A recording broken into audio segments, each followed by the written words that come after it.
این هم تبدیل موکاپات به موکاپات ناسوسی. اولین کار باید سوپاپ رو خود موکاپات رو باز کنیم تا بتونیم والفی که گرفتیم و با 2 تا اورینگ و 1 واشر و مهره خوب سرجاش ببندیم که هوا بند بشه. مرحله بعد باید 1 سوراخ روی موکاپات بزنیم که بتونیم فشار سنج رو نصب کنیم. علامت گذاری که کردیم شروع میکنیم به درل کاری. فقط حواستون باشه موقع درل کاری دست و بالتون رو به فنا ندین. فشار سنج رو با 2 تا اورینگ و 1 مهره از داخل موکاپات محکم میبندیم که اینم هوابند بشه، چون اگه هوابند نشه عصاره‌گیریمون خیلی ضعیفه.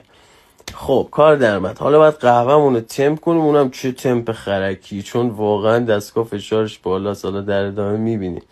بعد که تمپ کردیم آبجوش رو میریزیم داخل موکاپات، کاپ قهوه‌ش هم میذاریم و میبندیمش و کار در اومد. حالا فقط مونده که چی؟ تلمبه بزنیم. ناسوس رو برمیداریم و وصلش میکنیم به موکاپات، شروع میکنیم به تلمبه زدن. همونطوری که دارین میبینین عصاره‌گیری داره با 6 بار انجام میشه که واقعا مثل دستگاه صنعتیه. هم از فومش هم از رنگ عصاره‌اش متوجه میشین که چقدر عصاره‌گیری با کیفیتی داره.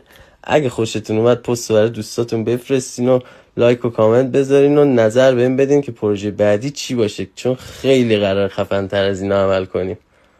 نوش جان.